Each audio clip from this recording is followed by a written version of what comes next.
sou Roberto Martins e eu vou falar hoje para vocês sobre uma questão que incomoda muita gente.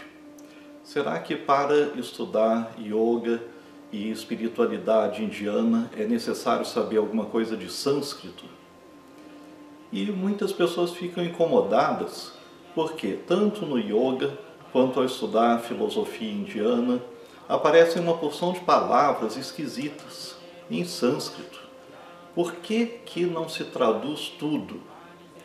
Por que não pode falar tudo em português, que é muito mais fácil?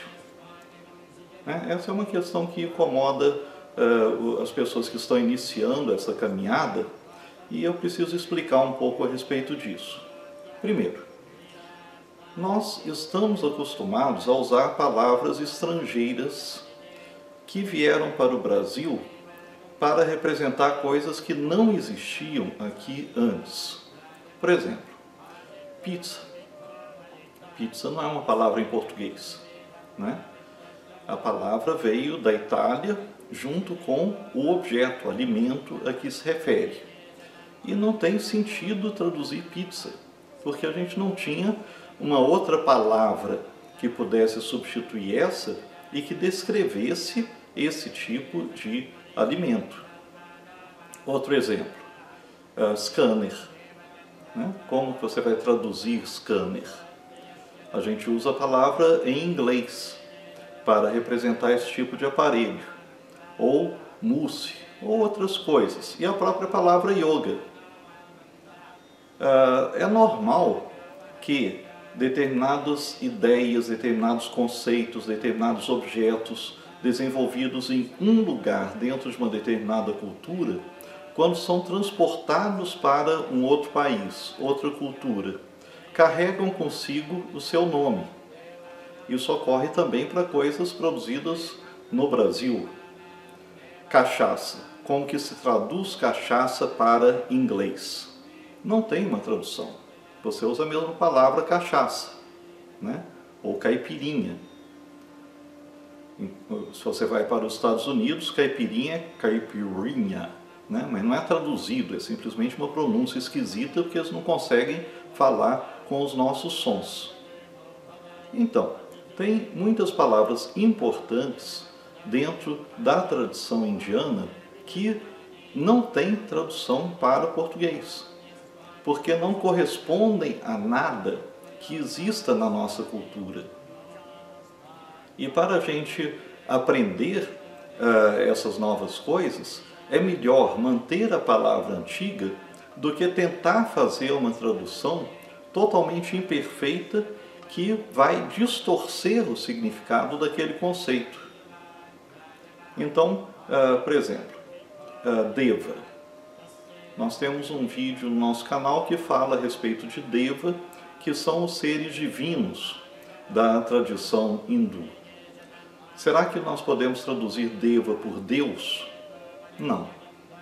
Não. Deus é uma coisa completamente diferente. Que outras traduções podem ser usadas? Conforme o livro que você examinar, vai traduzir Deva por semideus. Mas semideus é uma palavra que já tem um outro significado. A gente fala dos semideuses na mitologia grega, que são seres que vieram, por exemplo, de Zeus e de uma mulher, de um ser humano. Então, o filho de Zeus com uma mulher é um semideus. Isso não tem nada a ver com os devas indianos. Em outros livros vão traduzir Deva por anjo. Também não tem nada a ver. O anjo é um conceito muito específico dentro da tradição judaico-cristã e que não corresponde à ideia dos devas. Os anjos são os mensageiros divinos. Ele tem um papel específico e eles não têm um papel correspondente ao dos devas indianos. Então, é melhor utilizar a palavra deva do que tentar traduzir e tentar ir compreendendo aos poucos o significado desse conceito. E tem muitas outras palavras que também não vale a pena tentar traduzir. Dentro do yoga, a gente utiliza uma porção de palavras também que não se costuma traduzir. E pode ser melhor realmente não traduzir. É melhor você saber que é uma coisa nova, que precisa ser compreendida gradualmente. Então, o que eu estou querendo dizer para vocês é a má notícia. É importante, sim, utilizar palavras em sânscrito quando a gente fala sobre yoga ou fala sobre o pensamento indiano em geral. Uma outra má notícia. Quando a gente vai falar essas palavras em sânscrito, a gente tem dois problemas elementares. Um é o gênero da palavra. A palavra é masculina, é feminina, é neutra, é o quê? E outro é a pronúncia. Né? Então, yoga é masculino ou feminino? Quando uma pessoa pela primeira vez vê num jornal, numa revista, num livro, a palavra que termina em A, yoga, pode achar que é feminino, porque em português as palavras terminadas em A costumam ser femininas. Mas as regras em sânscrito são diferentes. Quase todas as palavras terminadas em A em sânscrito são ou masculinas ou neutras. Então, isso engana muito. Né? Uma outra palavra bastante conhecida, né? Que se escreve asana, né? A pronúncia correta é asana, né? Que são as posturas do yoga. Asana é masculino ou feminino. Novamente, por causa de ter a terminação A, muitas pessoas dizem a-asana. Mas em sânscrito é masculino, não é uma palavra feminina. Então o correto é dizer o asana. É claro que vocês podem dizer, mas isso é uma chatice, né? Uma frescura. Sim, mas ocorre a mesma coisa quando a gente traz palavras de outros idiomas. Por exemplo, do francês, né? Quiche. Quiche é masculino ou feminino? Aí não dá nem para adivinhar, porque a terminação E, em português, não é nem masculino nem feminino. Né? Mas em francês, se você pega um dicionário em francês, né? Quiche é uma palavra feminina. Então, a tradução é a quiche, não é o quiche. Né?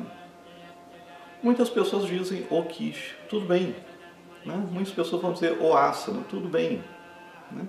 Mas, se a gente quer ser um pouco mais rigoroso, então a gente tem que aprender também o gênero dessas palavras com as quais a gente está lidando.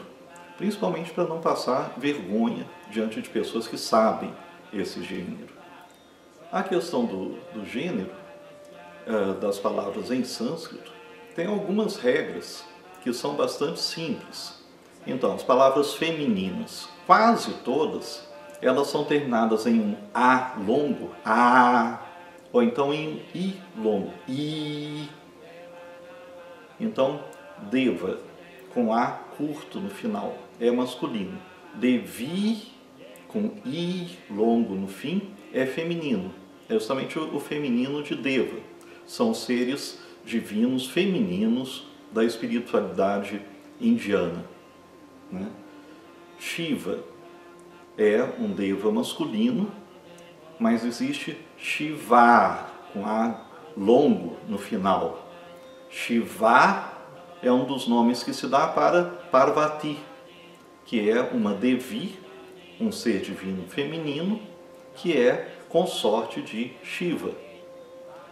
Então, com algumas regras básicas, dá para a gente já ter uma primeira ideia sobre os gêneros e não se confundir muito. Outra questão é a questão, obviamente, da pronúncia.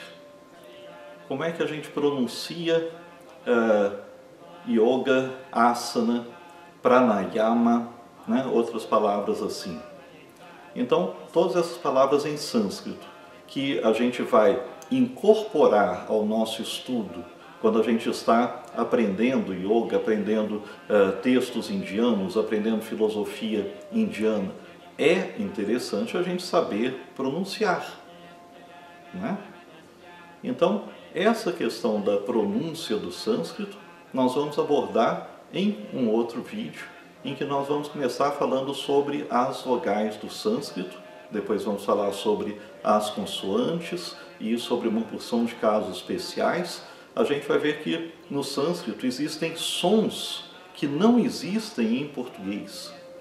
Isso torna difícil pronunciar determinados tipos de palavras em sânscrito, mas é possível aprender e há regras para a gente aprender isso, né?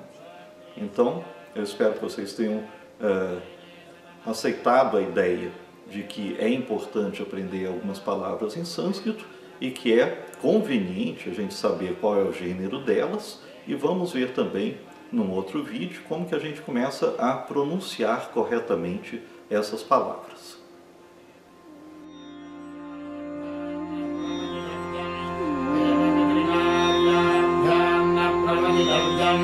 Matradevo bhava, Pitradevo bhava, Acharya devo bhava, Atithi